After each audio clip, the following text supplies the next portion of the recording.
Yomi, Tractate Horayot, page 8. Top of the page with the word Vishavin, She'ein Mevi Asham Talui, Minalam. The Braita teaches, and they agree, that he does not bring a provisional guilt offering.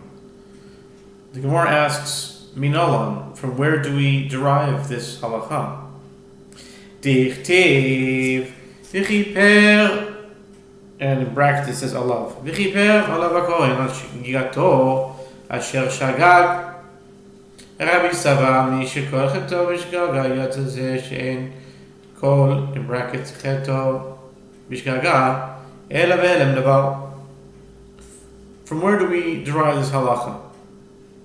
It is derived from a verse that is written with regard to the provisional guilt offering, and the priest shall atone for him for his unwitting act that he performed unwittingly. Leviticus 5:18. Rabbi Yehuda Hanasi and the rabbis disagree with regard to the interpretation of this verse.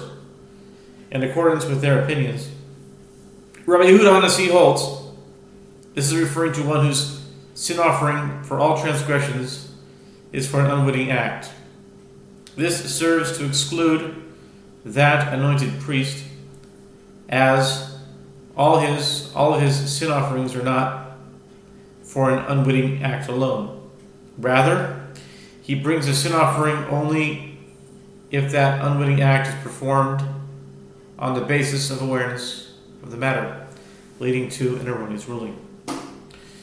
Midei kol ketiv im kein nichtov al shgigato lama li asher shagag Akamash Beladia Diika Kol Cheto Bishkaga Yatsa Mashiach Shein Kol Cheto Bishkaga Ela Ve'avoid Zare Lo Bishar Mitzvois Ela Be'elem Davar Im Shigigat Maaseh.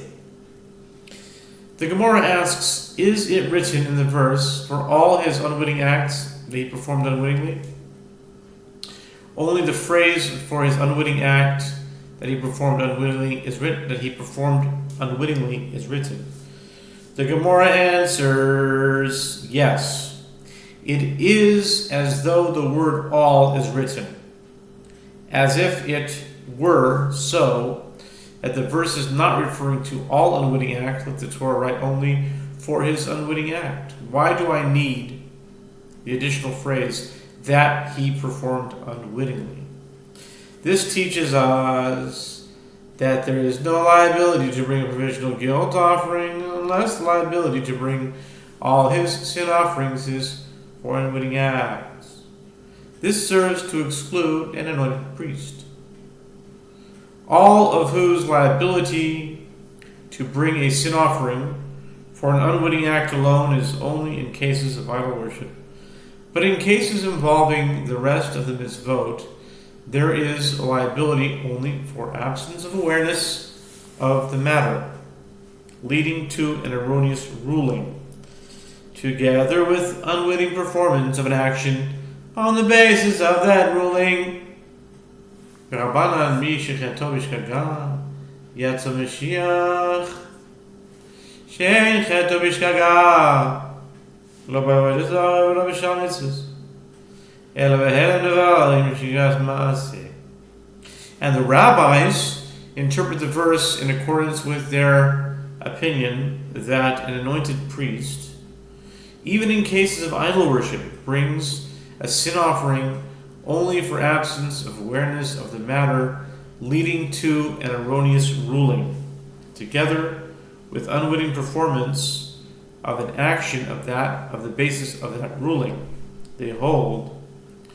This teaches us that there is liability to bring a provisional guilt offering only for one whose liability to bring innocent offerings is for an unwitting act.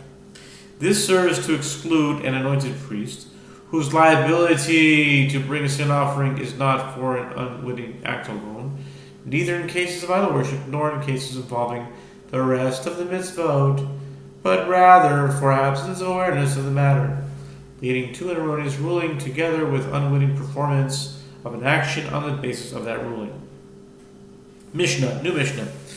Ein bezdin chayovin ad shiyoiru b'davar shezador nikoris v'shigyos nechatos v'chen ha-Moshiach lo ybevoy dezare ad shiyoiru ad davar shezadono kores v'shigyato chatat.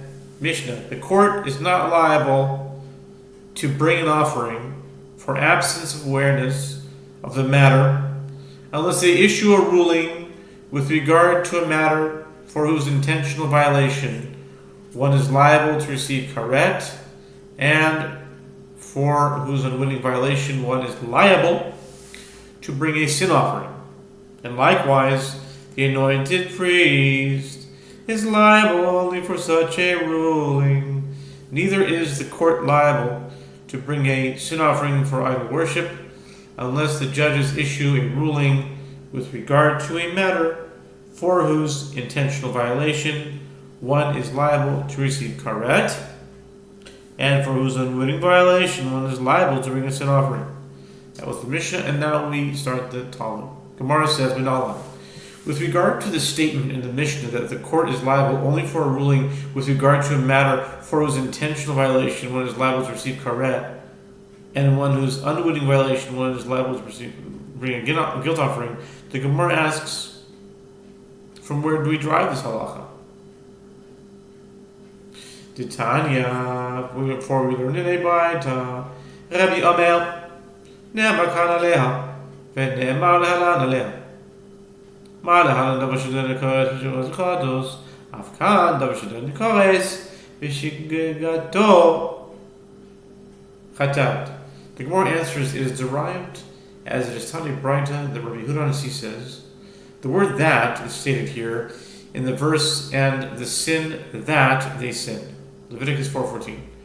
With regard to the offering brought by the court for the transgression of the public based on their erroneous ruling, and the word that is stated there in the verse, and you shall not take a woman to her sister to be a rival to her to uncover her nakedness that is in her lifetime. Leviticus 18:18.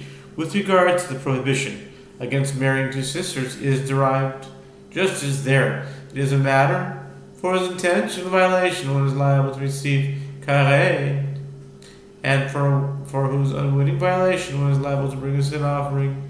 So to here, the reference is to a matter for whose intentional violation one is liable to receive karet, and for whose unwitting violation one is liable to bring a sin offering. Ashkachan tzibur Mashiach benalan liashmata amare Mashiach tzibur. We found a source for the court bringing an offering for a transgression of the general public based on their erroneous ruling. From where do we derive that this is the halacha for an anointed priest? The Gemara answers, it is derived from the verse, if the anointed priest shall sin so as to bring guilt upon the people, Leviticus 4:3, indicating that the status of an anointed priest is like that of the transgression of the general public. Now see, Yelik mitzvot, kitiv, gabe nasi. Yasach as mikol mitzvot Hashem, ureti betzibo, v'yasuach as mikol mitzvos, ma tzibo, davar shezidon kares, v'shigigato chatat. The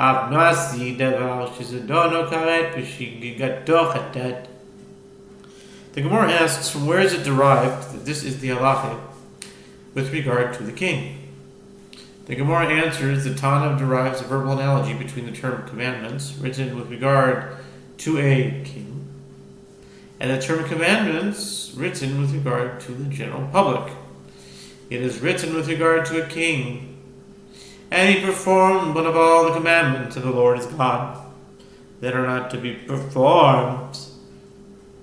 Leviticus 4:22, and is written with regard to the general public, and he performed one of all the commandments of the Lord that are not to be performed. Leviticus 4:13. Just as, with regard to the general public, there is a liability only for a matter whose intentional violation one is liable to receive karet, and for whose unwitting violation one is liable to bring a sin offering, so too, in the case of a king, there is liability only for a matter for whose intentional violation one is liable to receive karet, and for whose unwitting violation one is liable to bring a sin offering.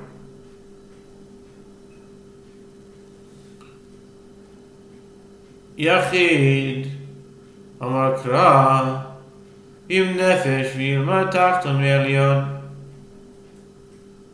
The Gemara asks further, from where is it derived that an individual is liable to bring a sin offering only for a matter for whose intentional violation one is liable to receive karet?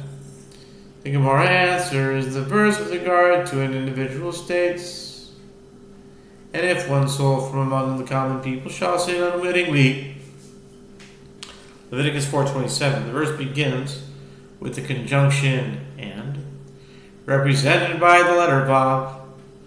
This indicates that one shall derive the halacha with regard to the lower verse, meaning the verse written in the later passage, from that which is written in the upper verses, meaning those written earlier, just as in those verses earlier in the passage, addressing the public, priest, and king. There is liability only for a matter whose intentional violation one is liable to receive karet. So too, in the case of the individual addressed in this verse, there is liability only for a matter whose intentional violation one is liable to receive karet. Lo be'avoid zare ad shiyoiru. Be'avoid zare minolum. Yitanawa al vishiyat avoid zare ladun be'atzmo. Yachol yehu chayavim. The Mishnah teaches, neither is the court liable to bring a sin offering for idol worship unless the judges issue a ruling with regard to a matter for whose intentional violation one is liable to receive karet, and for whose unwitting violation one is liable to bring a sin offering. The Gemara asks, in the case of idol worship, from where do we derive this halacha? It is derived, as the sages taught, due to the fact that idol worship left the category of unwitting transgressions to be discussed by itself. See Numbers chapter 15. One might have thought that the court and the priest would have been liable, even if it is not for a matter for whose intentional violation one is liable to receive karet, and for whose unwitting violation one is liable to bring a sin offering. Nemar kan me'ene v'nemar ala me'ene ma'ala davar sh'zdai nikas v'yaz sh'chatav afkan davar sh'zdai nikas v'yaz sh'chatav. The verse continues, therefore the term from the eyes of is stated here with regard to idol worship, Numbers 15:24, and from the eyes of is stated there with regard to an unwitting communal sin offering for all their mitzvot, Leviticus 4:13. Just as there, that court is liable only for a matter for whose intentional violation one is liable to receive karet, and for whose unwitting violation one is liable to bring a sin offering, so to here, the court is liable only for a matter for whose intentional violation one is liable to receive karet, and for whose unwitting violation one is liable to bring a sin offering. Okay, fighter. Ashkechan Sibo, Yachidasi Mashiach Minalan, Amalko, Vim Nefesh Achas, Echad Yochid, Vechad Nasi, Vechad Mashiach, Kulan Michlal Nefesh Achas, Hein, Ilma Tachton Mina Elyon. The writer continues, we found a source for the court bringing an offering for a transgression of the general public based on their erroneous ruling.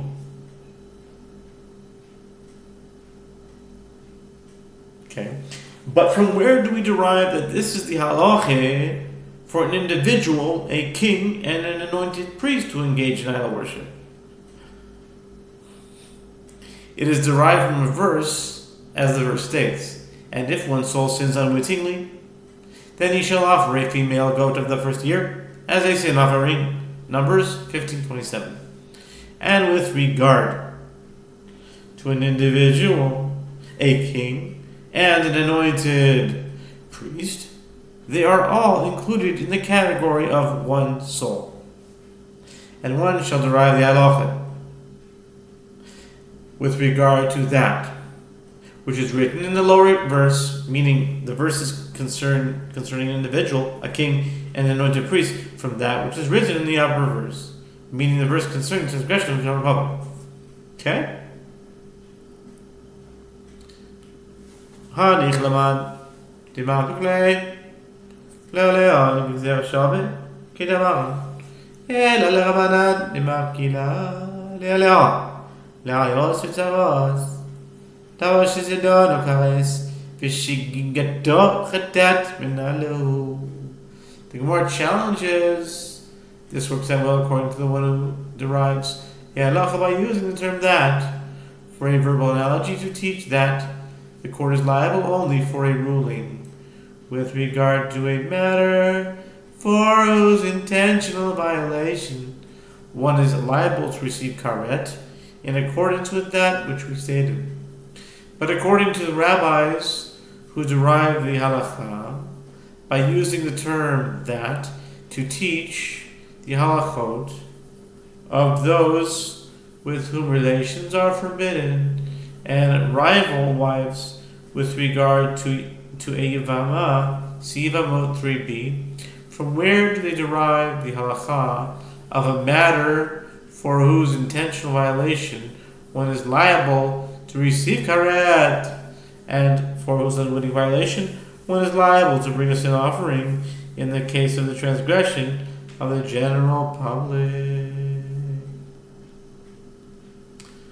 Okay, nafkalu midmasni leRav Yehoshua ben Levi למראה תורה אחס יהיה לכם לעושה בשגגה והנפש אשר תעשה מיד רמה וגומר. וכשכל התורה כולה לעבוד זר. מה עבוד זר שחייבן על זדוינוי? קורס, ועל שגיגתו חטאת, אף כאן שחייבין על זדוינוי קורס, ועל שגיגתו חטאת. The Gemara answers they derive it from that which Rabbi Yehoshua ben Levi taught to his son, based on the verse, "There shall be one Torah for you, for the one who acts unwittingly, and the soul that performs with an upraised hand, he blasphemes the Lord, and that soul shall be cut off from among his people." Numbers 15:29 to 30. The sages understood the phrase "with an upraised hand" to be referring to idol worship. See Sanhedrin 99a.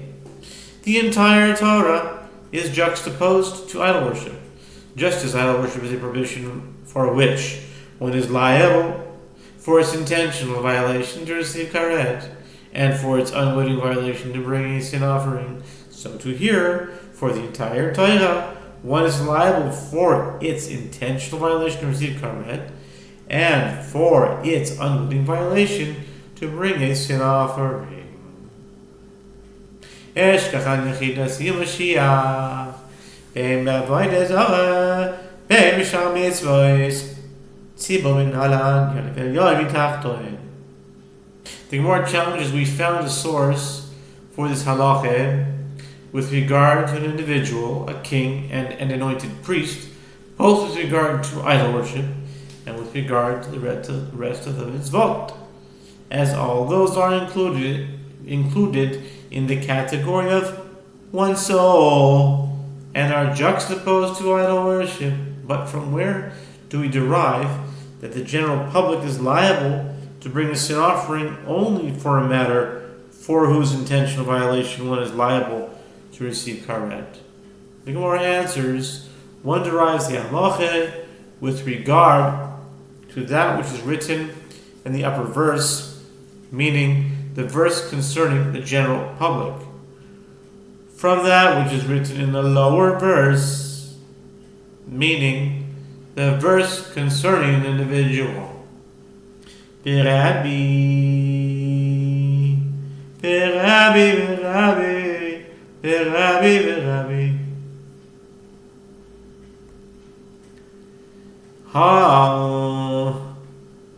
ורבי שוב אלוהים מה פגלג? כי תניא לפי שמצינו שחילק הכתוב בין רבים ליחידים, רבים בסייף וממוינים מוות, יחידים השכילו וממוינים פלא, יכול נחלוק בקורבנותיהם, תלמוד לומר תורה אחת תהיה לגוינו. The Gemara asks, and Rabbi Yehuda Nasi, who derives this matter from the term that, what does he do with the verse from which Rabbi Yehoshua ben Levi taught a halacha to his son? The Gemara answers, he derives the halacha using the verse to teach that which is taught in a braita, due to the fact that we found that the verse distinguished with regard to idol worship between the many who constitute the majority of the city and individuals, as the many are executed through beheading with a sword and their properties lost, as the court destroys it, while the individuals are executed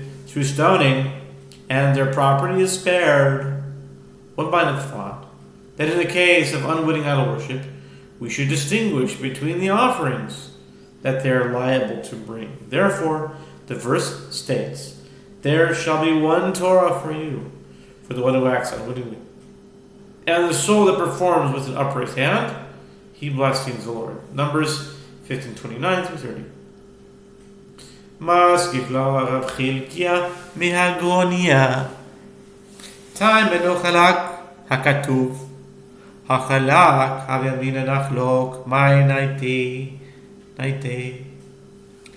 Rav Chilkia of Hagronia objects to this. The reason that both individuals and the public and the general public are liable to bring the same offering for unwitting idol worship is that the verse did not distinguish between them. But had the verse distinguished between them, I would say, let us distinguish between individuals and the general public. And the general public would bring a different offering and their unwitting idol worship. For their unwitting idol worship, what different offering shall they bring? Naite par tzibur b'shar mitzvos hu demaisu. Naite par lo'ila Yisrael achatos tzibur b'avodas zarem hu demaisu. Naite Yisrael natzigit b'shar mitzvos hu demaisi. Naite Yisrael yachid nami hainu kabano. If one would say, let them bring a bull, that is difficult, as it is for unwitting violation of the rest of the mitzvot that the general public brings a bull. If one would say, let them bring a bull for a burnt offering and a goat for a sin offering, that is difficult, as it is for an unwitting idol worship. The general public brings those offerings in the case of an absence of awareness leading to an erroneous ruling by the court. If one would say, let them bring a goat, this is difficult. That is difficult as it is for unwitting violation of the rest of the mitzvot that the king brings a goat. If one would say, let them bring a female goat, this is difficult, as that is the offering for an individual too. Alma, we see, lo yitzrech. The Gemara rejects this. Why do you say that the verse that equates the offerings of the individuals in the public is not necessary? Alma lo yitzrech. Alma lo yitzrech. Amina. Siba mais pa leoilem so chatus ani sibcha pa chatus so leoilem inami so veino tkana kamash melon. Were it not for the verse, it might enter your mind to say the general public brings a bull offering and a goat offering for a sin offering.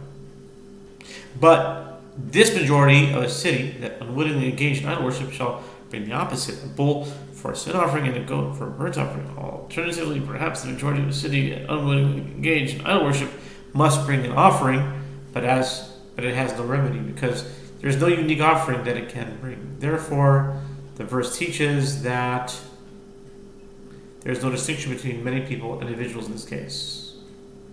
Okay? Nichulial manihas. Hikativi hanikrai. By the Zara, Unikativi, my mashma. Amerave. Itemer of Yehoshua Levi. Ve'amurikadei. Ve'amurakadei. Amakro v'chiti jishgu. ולא תעשו את כל המצוות האלה. איזו היא מצווה שהיא שקולה ככל המצוות, Daf Yomi, Sofer. In any event, everyone agrees that where these verses are written is with regard to idol worship that they are written. The Gemara asks, as the verse does not mention idol worship explicitly, from where is it inferred? Rava said, and some say it was Rabbi Yehoshua ben Levi who said it. And some say that the statement is unattributed, and the verse states, and when you act unwittingly and do not perform all these commandments that the Lord spoke to Moses, Numbers 16:22, which is the mitzvah that is the equivalent, which is the mitzvah that is equivalent to all the mitzvah. What you must say is a prohibition against idol worship. I would say learning Torah is the mitzvah. That's connected. Talmud Torah connected Kulav, not idol worship. Okay. Dechi Rabitana Amakra Shed Virashem Moshe Uchetiva Shetiva Shem Yad Moshe Ezohi Mitzvah Shuhu B'Diviru Shel HaKadosh Baruch Hu V'tziva Yidei Moshe Havi Omer Zo Avodah Zarah Ditanu Ishmael Anochi V'lo Yihye Lecha Mipi HaGvoa Sham'anu. The school of Rabbi Yehuda Nasi taught that the verse states that the Lord spoke to Moses, Numbers 15:22, and it is written that the Lord had commanded you by the hand of Moses, Numbers 15:23, which is the mitzvah that was introduced in the speech of the Holy One, blessed be He, heard by the Jewish people, and which He commanded in the Torah by the means of Moses. You must say this is idol worship, as Rabbi Yishmael taught concerning the first two commandments: I am the Lord your God, Exodus 20 verse 2, and you shall have no other gods before me, Exodus 20 verse 3. We, the Jewish people, heard them from the mouth of the Almighty. The school of Rabbi Yishmael taught, and now we turn to 8b, to be continued, God willing, after the break. Continuing, page 8b, top of the page, tractate Horayot, with the words Lemin Hayom. It was Devei Rabbi Yishmael Tana. The school of Rabbi Yishmael taught, and now top of 8b, Lemin Hayom. Lemin Hayom Asher Tziva Hashem V'Halan L'Dorei Seichem Ezo Mitzvah Shunem B'Tchilo Havi Omer Zover Zareh V'Hamamar Eser Mitzvos Yitztavu Yisrael B'Mara Dichtiv והיה אם שמע בקול השם אלוקיך אלא מה חברת חידשנינן מקרא. It is derived from the verse that says, all that the Lord has commanded you by the hand of Moses, from the day that the Lord commanded and onward throughout your generations. Numbers 15:23. Which is the mitzvah that was stated at the beginning of all the mitzvot? You must say, this is idol worship, as it is the first mitzvah in the 10 Commandments. The Gemara asks, but didn't the Master say the Jewish people were commanded 10 mitzvot in Marah soon after leaving Egypt, prior to the revelation Sinai? As it is written, if you shall hearken to the voice of the Lord your God and listen to His mitzvot. Exodus 15:26. Evidently, there were mitzvot that preceded the prohibition against idol worship. Rather, it is clear, as we initially answered. I don't know where they get the number 10. They said it's 10 mitzvot in Marah soon after leaving Egypt. I mean, that's different than, I heard it was 7 mitzvot. Or some, I think according to Rashi, it was like 3 mitzvot. How'd they get 10 mitzvot here? Okay, I don't know. Mishnah. The Mishnah says, Ein chayovim ala sevelot Hashem mikdash. Ve'im mevin Hashem talui ala sevelot Hashem mikdash. The Mishnah says, the court is not liable to bring a bull as an unwitting communal sin offering for issuing a ruling with regard to a positive mitzvah or a prohibition related to the defiling of the temple by one being there while ritually impure, or the defiling of its sacrificial foods by one partaking of them while ritually impure.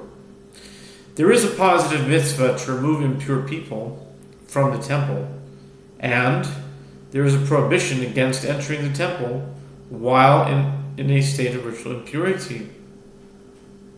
And one does not bring a provisional guilt offering for a positive mitzvah or for a prohibition related to the defiling of the temple or its sacrificial foods. Avol chayovin oseh v'alo taseh shebanida. מביאים השם תלוי על עשה ולא תעשה שבנידה. איזו היא מצוות עשה שבנידה? פירוש מן הנידה, ומצוות לא תעשה אל תבוא על הנידה. But the court is liable to bring a bull for a positive mitzvah or for a prohibition that is related to a menstruating woman. And one brings a provisional guilt offering for a positive mitzvah or for a prohibition that is related to a menstruating woman. What is the positive mitzvah that is related to a menstruating woman? Distance yourself from the menstruating woman. If a man engages in intercourse with a woman and she begins menstruating, he is required to separate from her. And what is the prohibition? Do not engage in intercourse with a woman whom you know is a menstruating woman. And now, the Talmud. The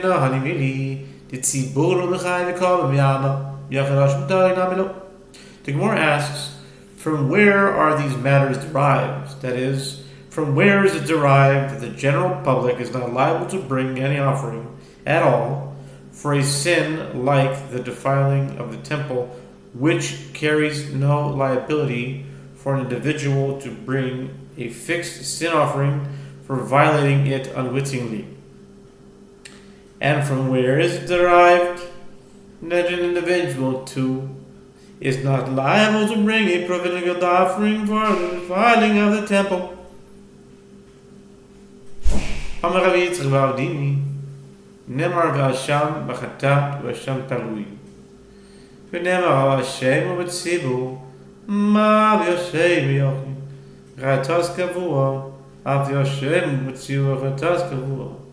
Rav Yitzchak bar Avdimi says the term "and he is guilty" is stated with regard to a sin offering, Leviticus 4:27, and with regard to a provisional guilt offering, Leviticus 5:17, and a similar term there, and they are guilty, Leviticus 4:13, is stated with regard to the general public.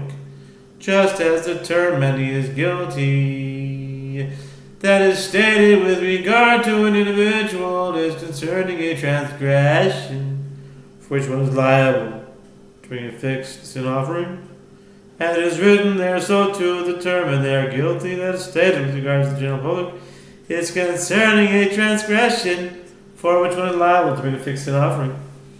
For the defiling of a temple or its sacrificial foods, one is liable to bring a sliding scale offering and not a fixed offering.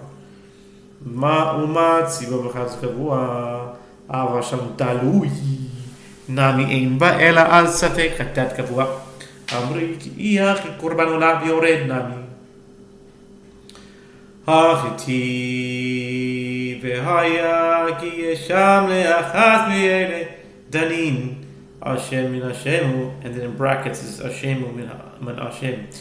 Ve'ein danin Hashem min Yasham. And just as, with regard to a transgression performed by the general public, liability is to bring a fixed sin offering, so too a provisional guilt offering comes only from uncertainty with regard to a transgression that renders one obligated to bring a fixed sin offering. This is the source for the fact that there is no liability to bring a sin offering if the general public defiles the temple or its sacrificial foods, and individuals are not liable to bring a provisional guilt offering for those transgressions. The sages say, if so, and the derivation is based on that term, which is difficult, as isn't it also written with regard to a sliding scale offering, and it shall be when he shall be guilty of one of these matters, Leviticus 5:5. The Gemara responds, one derives the meaning of they are guilty from the meaning of he is guilty, but one does not derive the meaning of he is guilty from the meaning of he shall be guilty, even though both are stated in the singular.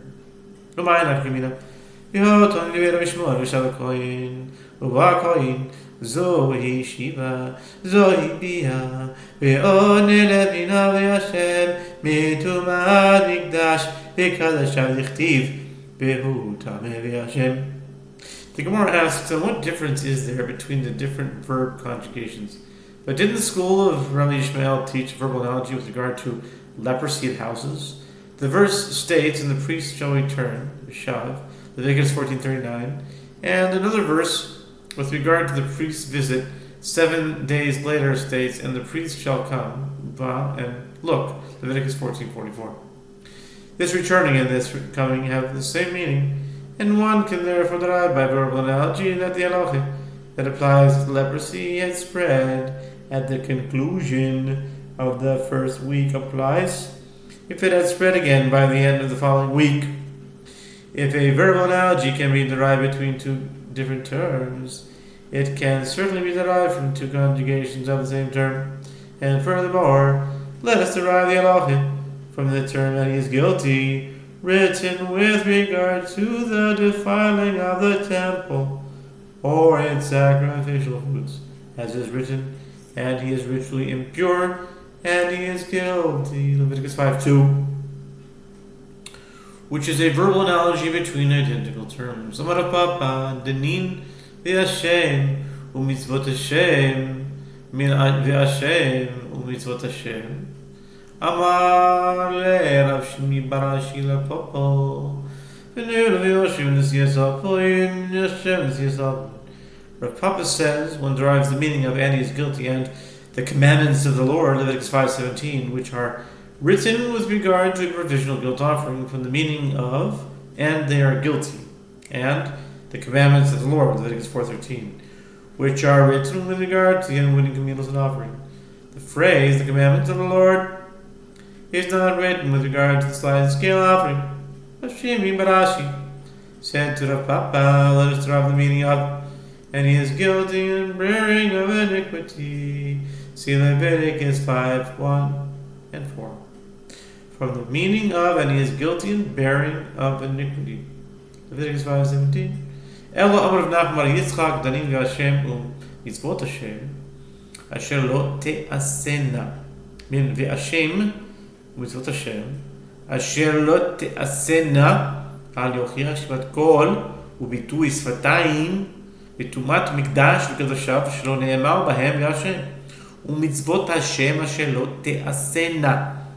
Rather, Rav Nachman bar Yitzchak says when there is the meaning of and he is guilty and the commandments of the Lord shall not be done, written with regard to a provisional guilt offering from the meaning of and he is guilty and the commandments of the Lord that shall not be done, Leviticus 4:27, written with regard to a fixed offering in the cases of hearing of a voice, meaning the oath of testimony, and statement of the lips, meaning an oath on an utterance, and the defiling of the temple or in sacrificial foods, for which one is liable to bring a sliding scale offering, shall not prove otherwise, as it is not stated concerning them, and he is guilty, and the commandments of the Lord that shall not be done.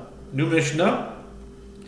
Sagt die Mishnah, ein chayav an hashmi askol, v'al bitoy svatayim, v'al tumat mikdash v'kadoshav v'nasi g'yoyt v'hen, divrei Rav Yosi HaGalili, Rabbi Akiva Omer, הנשיא חי בכל נחוץ בשפיעת כל, שהמלך הוא דן ולא דנין אותו.